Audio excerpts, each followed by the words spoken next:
Good afternoon and welcome to our webinar on the launch of the Moving Greater Minnesota Forward program at the Minnesota Department of Transportation. My name is Elliot McFadden. I work in the Office of Transit and Active Transportation at MnDOT as the Greater Minnesota Shared Mobility Coordinator and am the MnDOT lead on this program. Today we're going to go over some background on the program, different phases that are available for communities in Greater Minnesota that are interested in looking at innovative mobility options, and then we'll go into a little more detail on the Phase 1 application, which recently opened and will be closing on September 1st. So first, I wanted to let you know a little bit about this program at the Minnesota Department of Transportation. The Greater Minnesota Shared Mobility Program is part of a state rideshare program that is funded through federal funds, through the Federal Highway Administration, and it focuses on looking at shared mobility technologies in Greater Minnesota. We have three areas of focus. The first is to build understanding of shared mobility options. This program has funded several research projects over the last couple of years, as well as hosted a webinar series on shared mobility that is still available for viewing on the MnDOT Transit page. We also are working to build a network of organizations in the shared mobility space, and we'll eventually be hosting a conference focusing on shared mobility in Minnesota. We do most of that work through the Minnesota Shared Mobility Collaborative and encourage folks who are interested in learning more about shared mobility in Minnesota to check them out. And then finally, we are working on we are working on identifying opportunities for shared mobility pilots in Greater Minnesota. And that's what we're going to be talking about today with the Moving Greater Minnesota Forward program. So first, I want to start out by just defining what shared mobility is. That can be a little bit of a technical term and maybe not something that is used in the general public. Essentially, what we mean are transportation services that are shared among users. Those services can be used at the same time or independently of one another. So examples of services that are used at the same time, public transit, taxis and ride-hail, carpooling, and van pooling.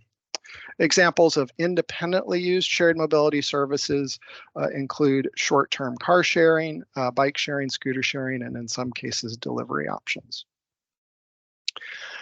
Also wanted to just introduce myself and a little background in the work that I bring to this program. I am a multi-decade veteran of the new mobility industry, starting off by launching the first car sharing service in the state of Texas and was the founding CEO of the bike share system there. I was co-founder of the North American Bike Share Association. And most recently in my role at MnDOT, I am the lead on our regional mobility as a service pilot, which is a multimodal transit and shared mobility trip planning, payment, and booking program working through the transit app in southern and western Minnesota. I also have served in these different positions as a role in product development, helping to bring new products to market using lean startup principles, which we'll talk about a little bit later here in the webinar. So what is Moving Greater Minnesota Forward? We are establishing the first shared mobility innovative ecosystem in the country to focus on the unique needs of rural, tribal, and small urban communities. There are many mobility labs and incubators around the country and around the world. They have largely focused on highly urbanized areas.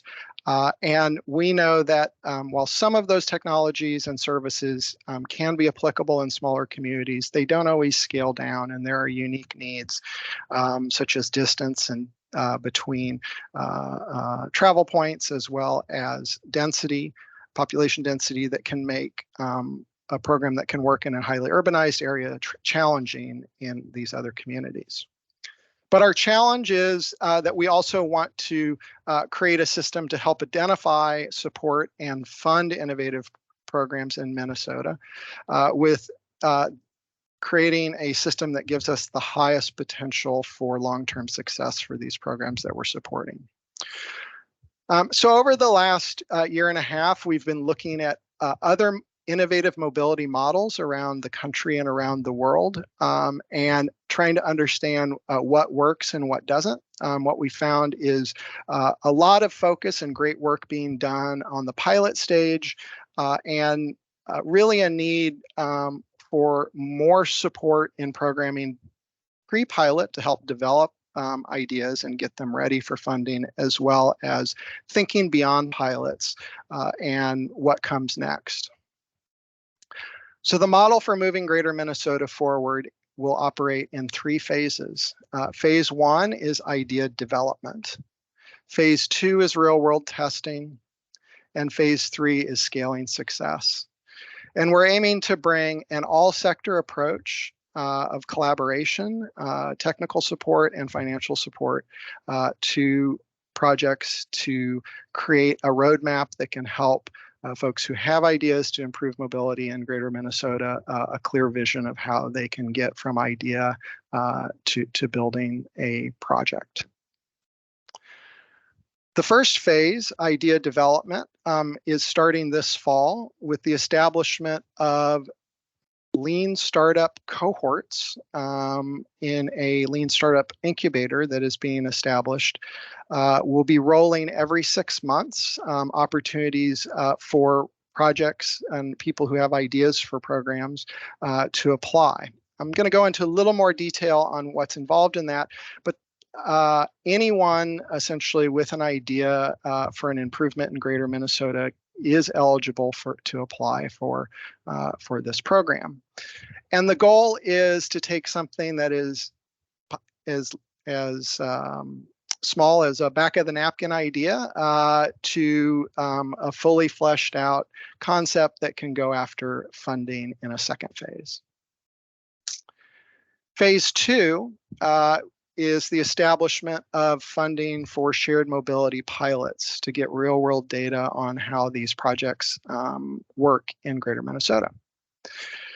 We are going to be looking for projects that have either gone through our phase 1 work or have done similar kinds of work on their own.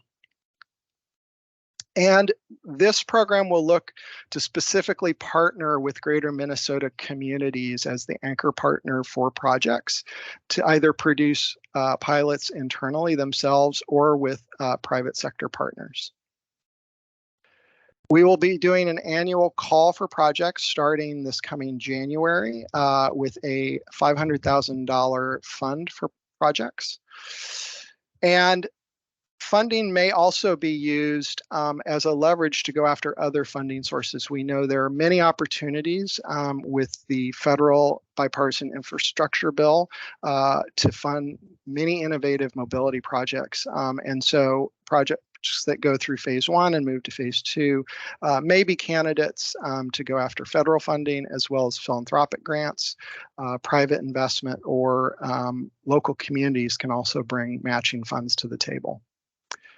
In January, we'll also be launching a process for unsolicited proposals. So if you are a mobility company and have concepts and ideas and you're looking for communities to partner with to test your ideas, there'll be a process that is separate from this pilot funding program that will allow you to use an unsolicited proposal process to potentially be matched with the Greater Minnesota community.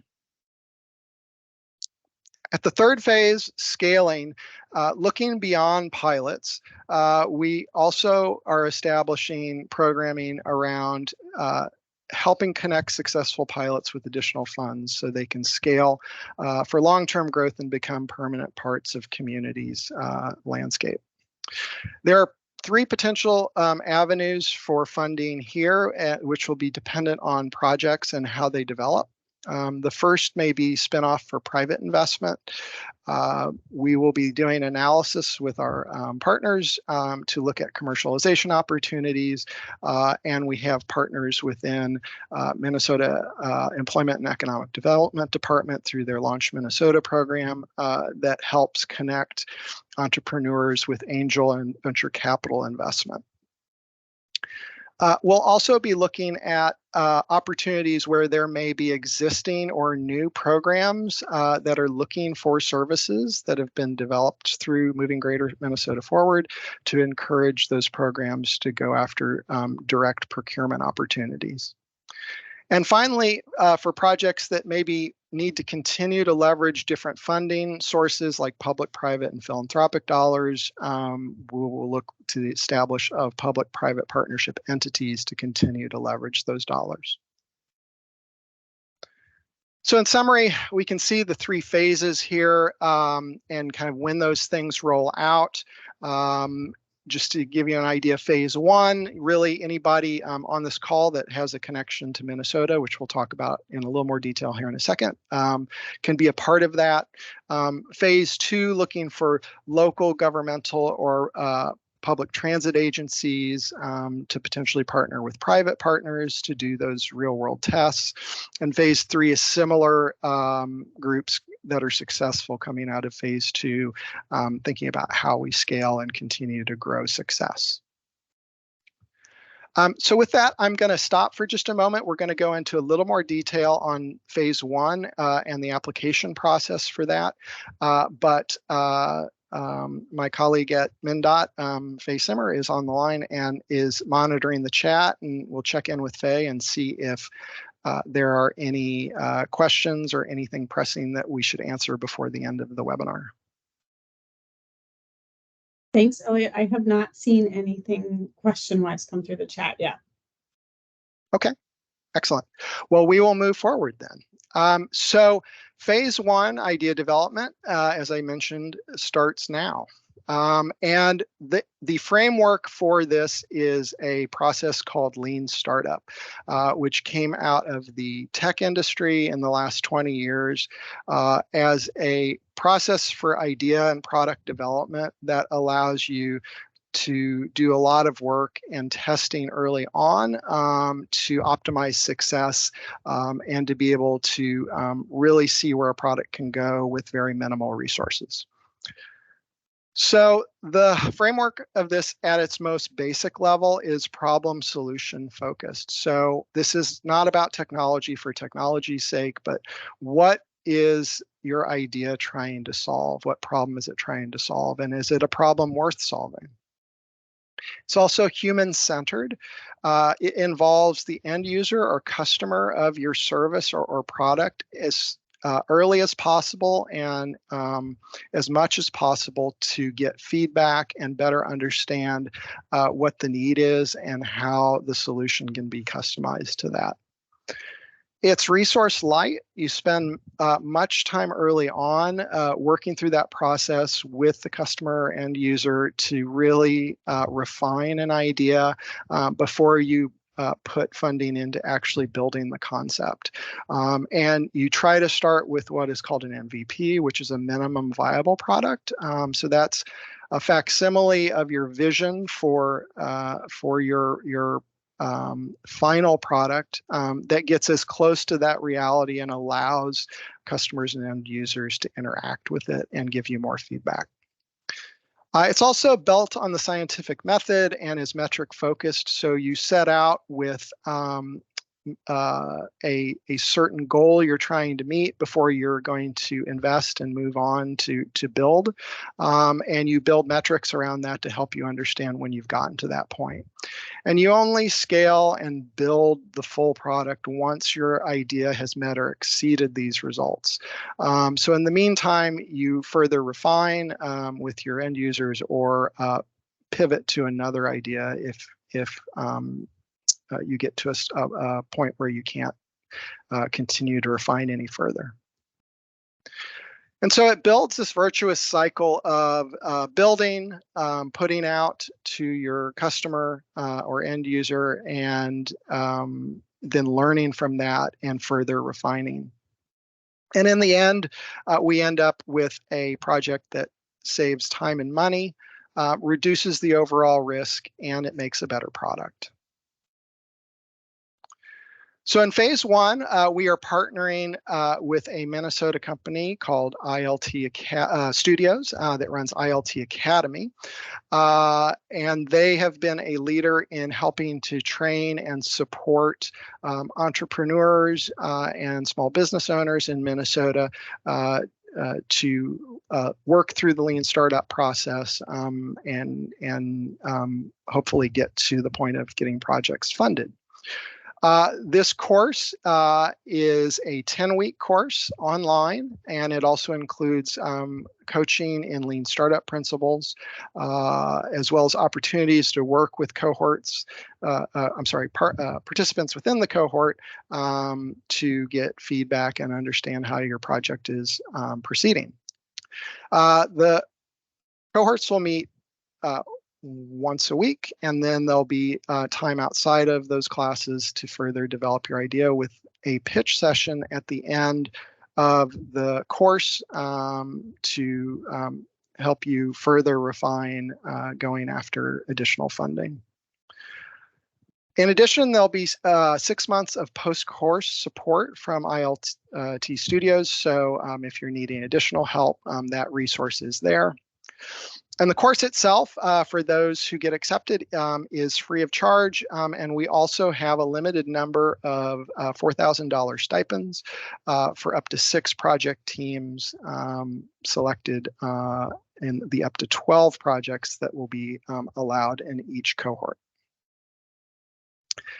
And our goal is to have your idea ready to pursue funding by the end of phase one. So what kind of projects are we looking for here? Well, if you have an idea for a new shared mobility surface, something that has never been done before, we would love to hear from you and hear about your idea. Also, this could be a service, maybe it exists elsewhere, but it's never been done in Greater Minnesota before, and you've got an idea and a community that you'd like to do that in. It could also be improving technology or business models for existing services. For example, if you have an idea on how maybe your local public transit agency could better deliver service, that would be an option. Or if there's a technology you think would help improve the efficiency of how these systems are run, that could be a good candidate as well. And then finally, looking at the expansion of an existing service to a new demographic or community, especially those that are historically underserved. Who can apply in phase one? This is a very open process. We don't know where good ideas are going to come from, and so we've made this fairly open for anybody who's got an idea they'd like to test with us. So municipalities, public transit agencies, regional planning organizations would be clear potential partners in this space and could work through this process. Nonprofits and local community groups, small businesses, startups, and entrepreneurs may also apply. You can also apply as a team. So if you've got a mix of different kind of entities, you could apply as a team to work in the cohort. We do have a restriction. At least one organization needs to be based in Minnesota or have offices in the state. So how are we going to make choices on who will be in each cohort? So first, we're going to look at the overall quality of the proposal, how much thought you've put into it, and what we view as its reasonableness to be able to move on from phase one to phase two. We'll also be interested to hear about any work you've already done so far. If you've already done testing, built demonstrations, things like that, we want to hear about that. We're also going to be looking for a geographic balance. So we want to make sure that we're getting ideas from all over the state. So we're going to be looking at hopefully trying to balance out the entire part of Greater Minnesota with matching up with the phase 1 cohort. And then how your idea aligns with MnDOT priorities. So what are our priorities? We have 5 of them that we're especially interested in hearing about projects from. Now, if your project idea does not fall into this, that doesn't necessarily mean you are not eligible to apply, but just know this will definitely be prioritizing projects that help us move towards our priorities. So the first would be first and last mile connection to public transit, or a service that supplements public transit where those services are not yet available. Second would be historically underserved communities that are not currently served by public transit. Improvements in the efficiencies or business models of existing services that are available. Winterization models for shared mobility. This is a key one. A lot of shared mobility concepts are fair weather friendly, but aren't necessarily yet been tested or adapted to Minnesota winters. And then finally, the electrification of shared mobility. We may have services that are available, but are currently using gasoline or fossil fuel powered vehicles, and looking at options of how we can accelerate electrification in the state through shared mobility. The application process.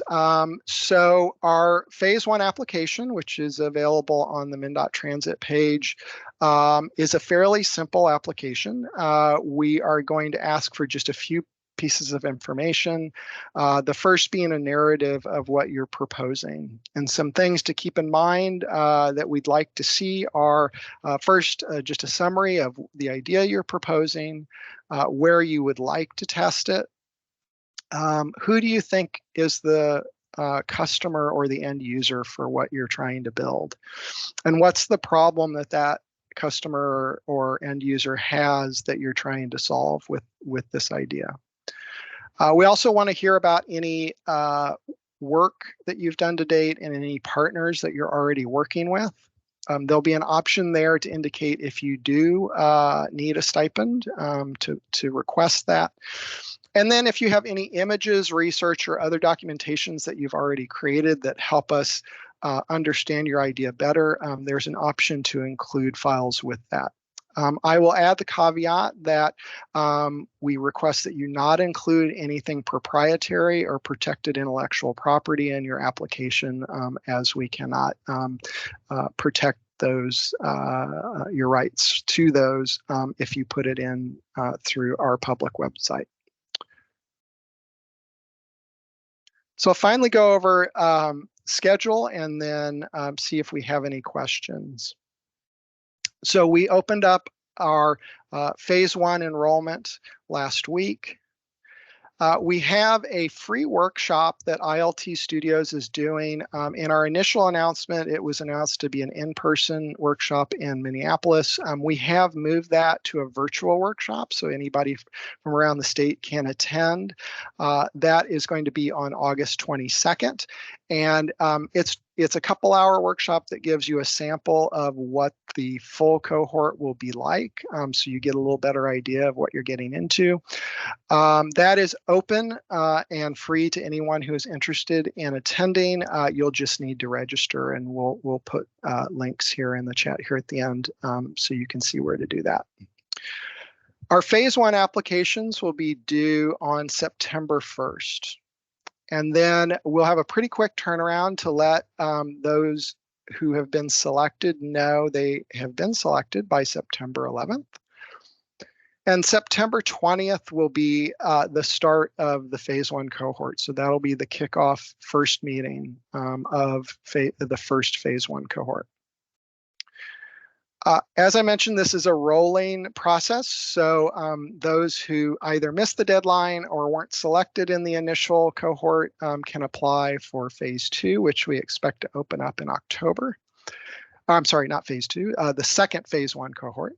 And the initial phase 1 cohort is expected to finish their course at the end of November. And then January of next year will be when we open up applications for phase 2 projects. So what's next? If you are a greater Minnesota community, we encourage you to sign up and attend the ILT workshop to get a little sample of what this program has to offer for you. And if you've got questions about your idea and whether you think it would be a good match for our program, please feel free to email me at elliot.mcfadden@state.mn.us. And we'd love to see you apply by September 1. If you're on the call as a shared mobility company, if you're Minnesota-based or already have a partner in Greater Minnesota, we'd love to have you apply. But also you can contact me if you are not Minnesota-based, but do want to apply through phase 1 and are looking for a Minnesota partner. We can't make any guarantees, but we can help you match up possibly with a community that may be interested in working with you. Also, if you are interested in being matched with phase 2 projects, part of the process in phase 1 will be communities further developing their ideas and possibly looking for vendors to partner with in phase 2. And it's helpful for us to know your interest in working in Minnesota if they are interested in reaching out to companies.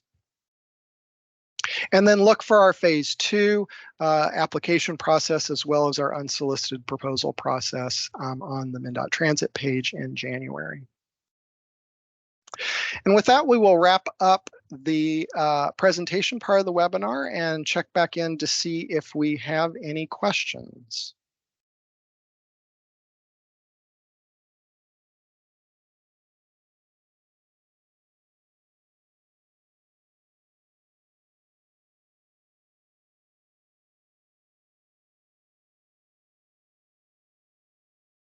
Okay, I'm looking in the chat. It is Andreas from Bosch asking about a technology to improve transit efficiencies. Would moving Greater Minnesota forward possibly be a co-funder of such projects? Possibly. We also have opportunities that our transit partners in Greater Minnesota look at implementing technology and can apply for technology-related projects. So I think moving Greater Minnesota phase 1 is a great point to start looking at developing a project, working with a local community to develop the idea and see what would come next. And our goal at the end of phase 1 is to help those phase 1 projects find project funding.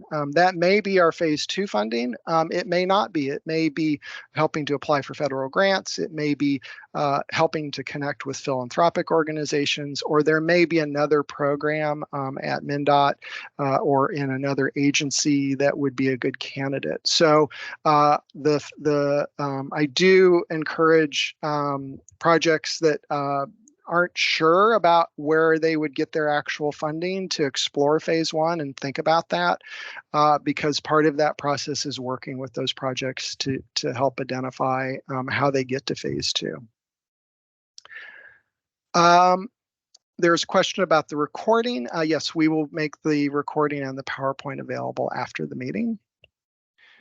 And there was a question, if you're not able to pull together a application by September 1, do you have another chance at October 1? Yes, that's the great thing about the rolling cohorts is if you miss a deadline, you've got another opportunity when the next one opens up. So we encourage you, if you don't have the ability to apply by September 1, but you still want to work on this and get in an application, stay in touch with us and look for the second phase 1 cohort to open up in October as the goal. And those would be more than likely meeting early next year and starting that cohort at that point.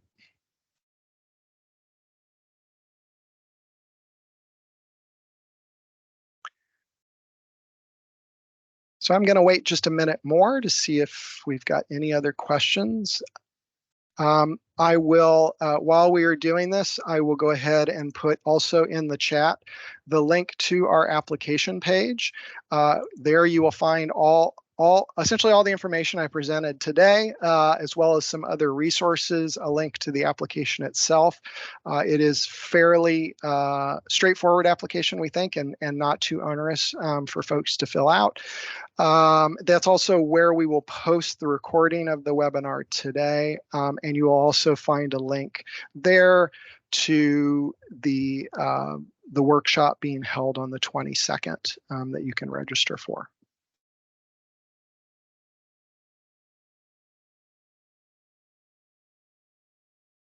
And not seeing any other questions, we will go ahead and wrap up the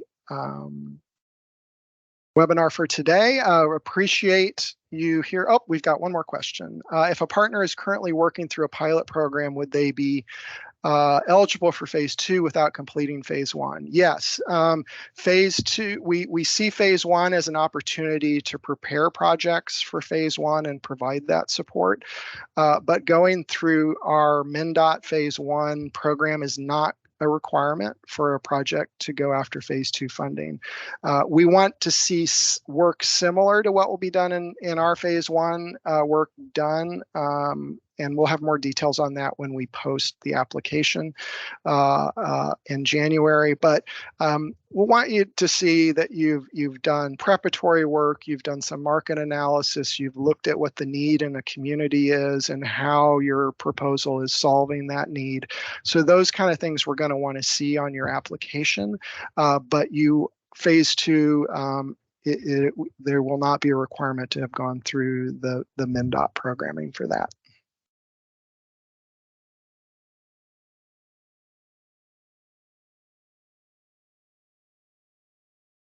So I'm going to wait just a little bit of uncomfortable silence to allow any last minute typing of questions. I will also going to put my email in the chat as well. And if you have questions after the meeting, you are welcome to reach out to me. Asking for the link for the August 22nd meeting. Yes, there is. If you go to the application link, which is in the chat right now, you can get to the registration link for the 22nd, but I will go ahead and also post that separately here.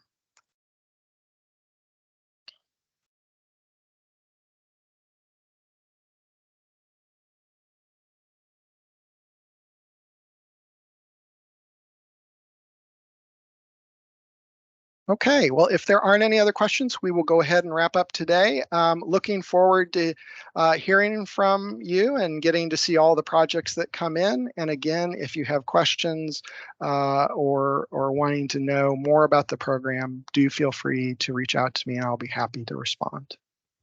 Thank you so much.